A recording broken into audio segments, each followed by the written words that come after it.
জমির ধান কাটা নিয়ে তীব্র উত্তেজনা, প্রশাসনের হস্তক্ষেপে সাময়িক শান্তি ভগবানপুরে। পূর্ব মেদিনীপুর জেলার ভগবানপুর ব্লকের অর্জুননগর পঞ্চায়েতের রত্নজোড় এবং অনলবেড়িয়া গ্রামে দীর্ঘদিনের জমি বিবাদ ঘিরে সোমবার ফের উত্তেজনা ছড়ালো।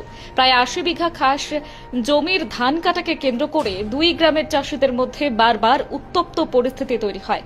পুরনো এবং নতুন পাট্টাধারী দুই পক্ষের মধ্যে মুখোমুখি অবস্থান গড়ে ওঠায় এলাকায় ব্যাপক চাঞ্চল্য ছড়িয়ে পড়ে। স্থানীয় সূত্রে জানা গিয়েছে, বহু বছর ধরে এই জমিতে কয়েকজন চাষি চাষাবাদ করে আসছিলেন। তবে সম্প্রতি ওই জমির পাট্টা অন্য চাষিদের নামে বরাদ্দ হওয়ায় নতুন পাট্টাধারীরা ফসল কাটতে গেলে পুরনো চাষিদের সঙ্গে বিবাদ চরম আকার নেয়। কয়েকদিন ধরে পরিস্থিতি উত্তপ্ত থাকায় গ্রাম জুড়ে অশান্তির আশঙ্কা দেখা যায়। অবশেষে পরিস্থিতি সামলাতে অর্জুননগর থানার পুলিশ, ব্লক প্রশাসন এবং ভূমি ও ভূমি সংস্কার দফতরের আধিকারিকেরা ঘটনাস্থলে পৌঁছে উভয় পক্ষকে নিয়ে বৈঠকে বসেন। দীর্ঘ আলোচনার পর সিদ্ধান্ত হয়, বর্তমানে যারা জমিতে ধান ফলিয়েছেন আপাতত তারাই ফসল কাটবেন। প্রশাসনের পক্ষ থেকে জানানো হয়েছে, এই সিদ্ধান্ত কেবলমাত্র বর্তমান মৌসুমের জন্য। জমিটির স্থায়ী মালিকানা কার হবে তা সম্পূর্ণভাবে আদালতের রায়ে নির্ধারিত হবে। প্রশাসনের হস্তক্ষেপে পরিস্থিতি কিছুটা শান্ত হলেও ভবিষ্যতের মালিকানা নিয়ে দুই পক্ষের মধ্যে উত্তেজনার আবহ এখনো বজায় রয়েছে। দুর্গত পাল। আপনার কি সমস্যা ছিল? সমস্যা ধান কাটা নিয়ে সমস্যা ছিল উভয় পক্ষের। আজকের মোটামুটি উপর থেকে বেলার সাহেব, এসডিও সাহেব, বিডিও, প্রশাসন সবাই ছিল। যারা চাষি চাষ করেছে তারাই ধান কাটছে। আপনি এতে সন্তুষ্ট? সন্তুষ্ট। কাগজ রত্নাজু। কি আপনার যে ধান কাটা নিয়ে সমস্যা ছিল সেটা সমাধান হলো?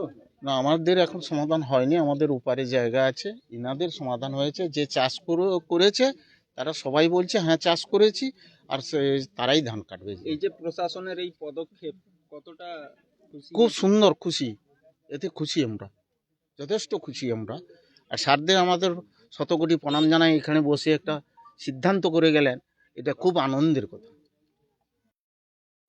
রেণুকা বেরা, বাড়ি অনলবেড়িয়া।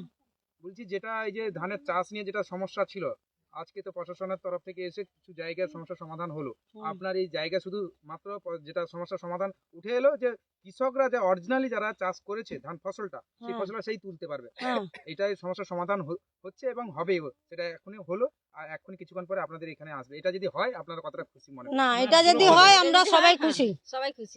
আপনাদের কি সমস্যাটা ছিল? আমাদের সমস্যা ছিল, আমরা যাদের রেকর্ডভুক্ত জায়গা তাদেরকে চাষ করতে দিয়েছিল না।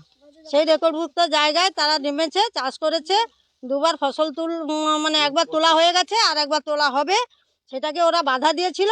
সেইটাই আমরা বিডিও, এইচডিও সাহেব, তোমার প্রধান, তোমার এমএলএ, বেলারও সবাই বসে আমরা সিদ্ধান্ত করেছি যে যারা চাষ করেছে তারাই ফসল কাটবে। এটা বিডিও সাহেব, এইচডিও সাহেব, এরাও।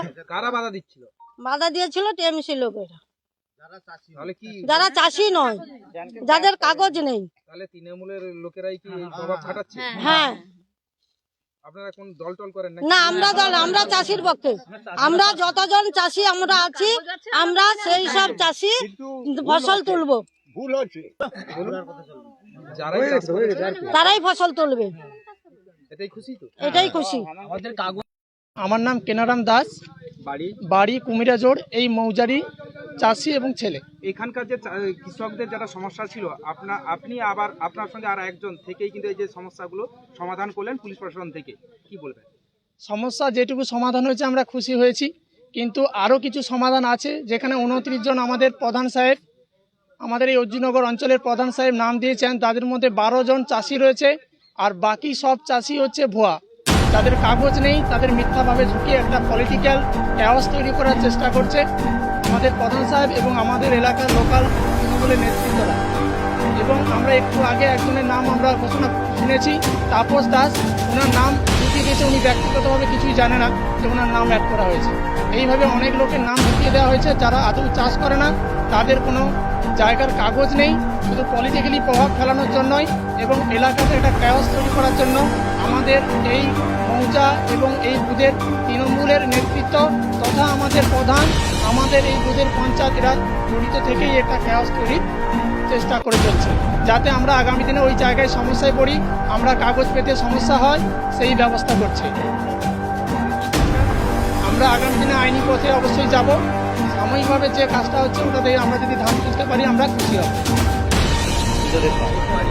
বাড়ি এই রত্নাপুর এই গ্রামে।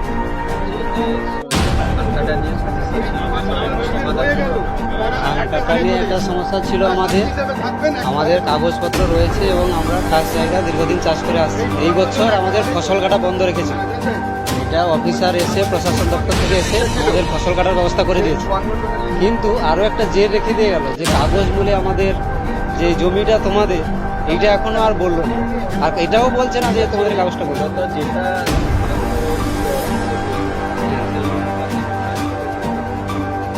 অফিস থেকে যেটা দিয়েছিল যে যারা রোপণ করেছে তারা ফসল পাবে, যারা আমরা রোপণ করেছি আমরা ফসল পাবো, এটা বলে গেল। কিন্তু জমিটা যে এখন আমরা রাখতে পারবো কিনা সেইটা আর সমাধান হলো না, এটা বলছে।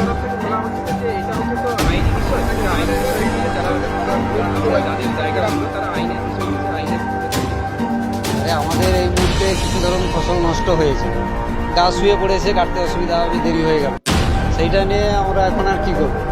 এবারে একটা জিনিস দেখুন, আমার কাগজপত্র রয়েছে, আমার জায়গায় অন্য একজন এসে বলছে আমি চাষ করেছি, সেইটা অফিস থেকেও বলে দিল যে চাষ করেছে তাকে ফসল দিয়ে দেবে। আমার জায়গায় যে রোপণ করে দিয়ে গেল সে কি আমাকে ভাগ ধান হিসাবে কিছু দেবে? এটা আমার প্রশ্ন থেকে যায়। জায়গা নিয়ে তো সেটা আইনি বিষয়। এই বিষয়ে এখন যেটা সমস্যার সমাধান হলো, যে পরিমাণে চাষ করেছে উনি তার ফসল নিয়ে যাবে, এটাই আপনার সন্তুষ্ট। হ্যাঁ, এটাই সন্তুষ্ট।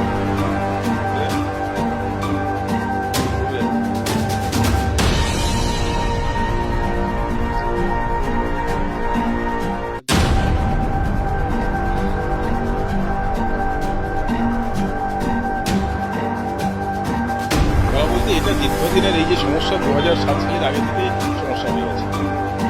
এরপরে বামফ্রন্ট যাওয়ার আগে 2007 সালে ওদের নাকি একটা রেকর্ড ছিল, তো সেই রেকর্ডটা বেআইনি ছিল। তার জন্য আমাদের বিডিও অফিস থেকে সেই রেকর্ডগুলো কিন্তু পাট্টা কিন্তু দেয়নি। আর আমরা জানি যেটা দেশেঘাটের মানুষ, আমরা যখন বুঝি যদি পাট্টা না পাই তাহলে রেকর্ড হয়তো দিয়েছে, কিন্তু কোনো চাষিদের পাট্টা হয়।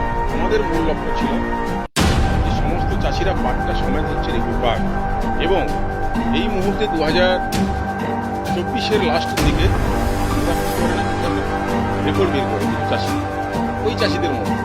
তো এই চাষিরা কিন্তু প্রত্যেকেই দখলে ছিল, তার মধ্যে 15 থেকে 20 জন কি 25 জন মতো চাষি একবারে ওই জায়গা থেকে আউট হয়ে যায়। বলতে কি ওই যে পেপারটা, যেটা ভুয়ো পেপার হতে পারে কি মানে অসংযোগ কিছু পেপার হতে পারে, সেই পেপার নিয়ে ওরা কিন্তু নেমে যায় যে যার জায়গায়। কিন্তু যে চাষিগুলো ছিল সেই চাষিদের মধ্যে প্রায় 95% কেন 95% চাষি কিন্তু দখলে ছিল জায়গা।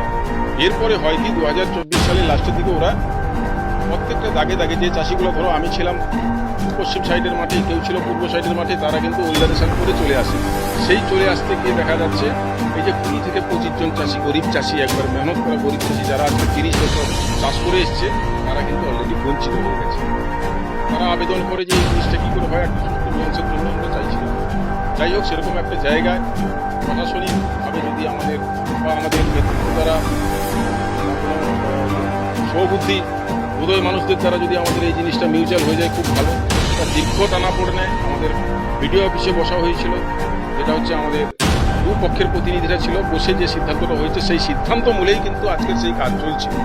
তো আমরা চাইব যদি প্রকৃত যারা গরিব মানুষ, প্রকৃত যারা চাষি, তারা যদি জায়গা পায় আমাদের থেকে, আমরা খুব খুশি হব এবং গর্বিত হব। ধন্যবাদ। আমার নাম দেবাশিস বেরা, এই বুথেরই পঞ্চায়েত সদস্য।